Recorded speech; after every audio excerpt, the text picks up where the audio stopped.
Bonjour à tous, aujourd'hui notre sélection est une vidéo du Monde sur les armes à sous-munitions et leur usage dans la guerre en Ukraine.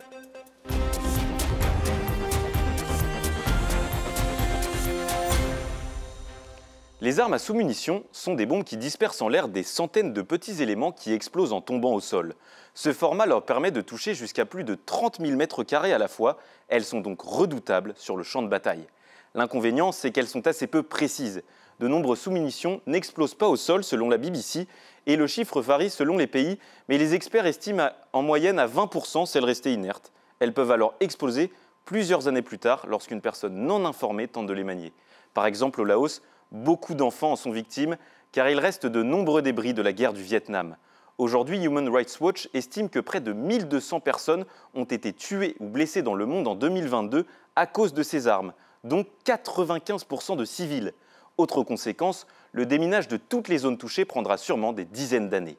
En juillet 2023, le gouvernement américain a livré ses sous-munitions à l'Ukraine, provoquant un tollé. Plus de 120 pays, dont la France, ont adhéré en 2008 à la Convention d'Oslo qui les interdit. En livrant ces bombes, les États-Unis prennent donc le risque de se mettre à dos leurs alliés occidentaux et de provoquer des dommages collatéraux considérables. Face aux critiques, les Ukrainiens ont annoncé ne viser que les espaces où des militaires étaient concentrés et éviter les zones urbaines, car ils tiennent particulièrement à l'avantage que leur donnent les armes à sous-munitions. Elles leur ont par exemple permis de libérer un peloton bloqué lors de la bataille de Robotine. En retour, l'Ukraine s'est engagée à tenir une liste précise des lieux visés pour pouvoir les déminer à la fin de la guerre.